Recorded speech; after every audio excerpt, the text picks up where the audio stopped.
Hi guys, how you doing? My name's Josh. Welcome to the channel.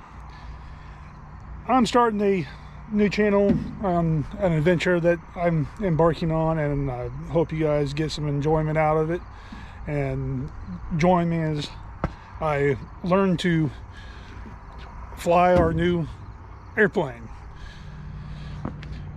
Kind of a backstory on this situation is my middle son started taking some pilot lessons, trying to get his personal private license, and not too much longer after that, my youngest son decided he was going to try it.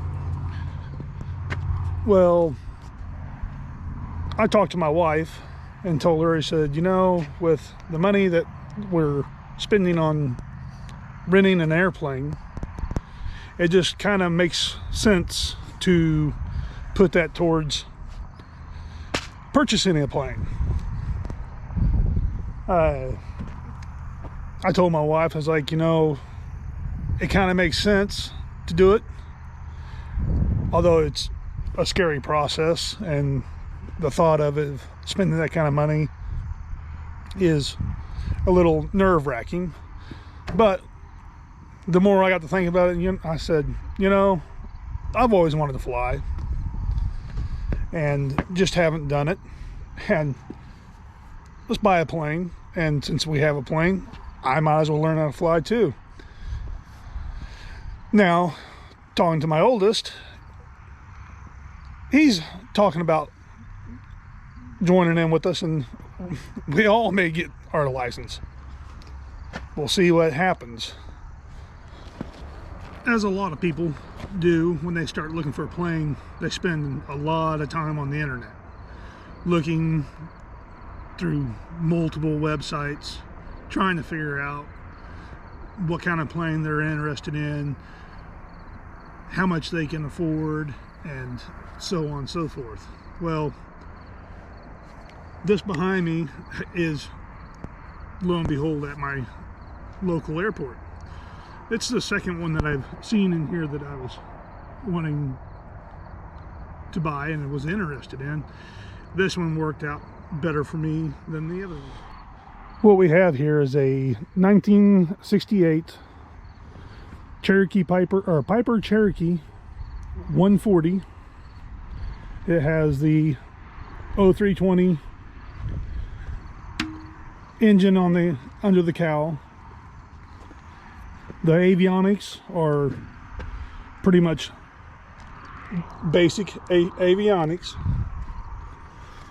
I got it at a fairly decent price, I think. I'm going to have to do some work on this plane. And one of the first things that I really want to get addressed on this is my motor. It's pretty much there at the time, so I need to start thinking about doing a overhaul on it. And I believe right now what I'm going to do is a top end overhaul. This right now is a 150 horse Lycoming motor. I'm going to put a Ram 160 kit on it, which will give 160 horse. And then I'm going to send the cylinders off and have them port and polished to give me an extra 13-14 horse. The next item I'd like to get replaced on this are my windows. Although they're not in awful shape, they have some hazing on it, and you can kind of see streaks where the sun has done some damage to it. You can still see out of it fairly decent, but when you get into sunlight, it does make it a little more difficult to see out of. And no more what these windows cost. It's just peace of mind that we just go ahead and replace the windows and windshield. I'm contemplating on doing a one-piece windshield, which would get rid of that center bar. We'll see what happens. Another thing that I would kind of like to get replaced is the interior. The interior, although not in bad shape, the seats are all in good shape. Got some stains on some of the seats. The carpet's a little faded. Is a little, to me, dated kind of looking, and I want to bring it up to snuff a little bit. Bring it into the modern era, make it look a little better. Like I said, the dash is pretty much just a basic dash. There's nothing fancy going on here. It all just has basic 6-pack. The yokes are the bullhorn style yoke with the calm button on it. One thing I did like about this one is it has the throttle quadrant versus the plunger style, which you slide in and out like a Cessna. It's not that I couldn't live with the plunger style, but most of the Pipers, the throttle plunger is here and the mixture is over here underneath this yoke, and I did not like the position of that. I just found that was kind of off to the side and out of way. I really like this setup a whole lot better. This plane does not have the toe brakes. I was told once I get used to not having toe brakes, I'll be fine. Don't know. We may end up,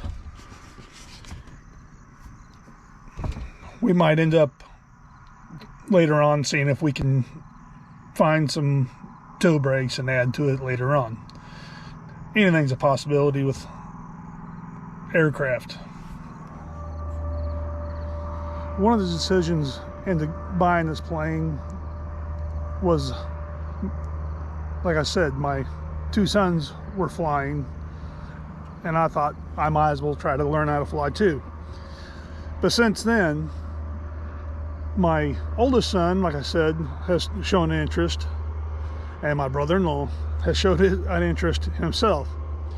So we pretty much are going to try to form a social club, if you want to call it that, where we're going to collectively pay for this plane and its maintenance. Now, when you're buying a plane, there's things you got to take into account, like the upkeep, the annual inspections, any upgrades you want to do. So when you start thinking about buying a plane, try to think about what you plan on doing with this plane and where you want to be in the future. Originally, we had talked about just buying this plane and keeping it, but who knows, we may buy it, play with it for a little while, sell it, and upgrade to a bigger plane. Ultimately, we'd like to get a plane that could seat 6 people in it. This plane here can sit 4, but if you fly with 4, you have to drop some of your fuel out of your fuel tanks to get a little more carrying capability. So again, I'd like to thank you for watching this channel and taking an interest. Maybe we'll see what happens in the future. I'd like to get some videos of me taking some lessons, kind of show what goes on with that kind of process, and we'll see what it takes to bring this old girl up to modern capabilities. If you would, like and subscribe. That way you can keep in touch what videos I have coming out, and join me in this process. And I hope you guys enjoy it as much as I do.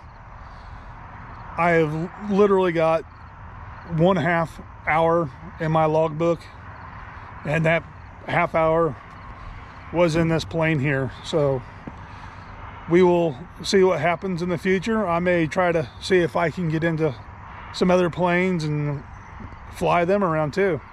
That would be pretty cool. I'll talk to you guys later and see you soon.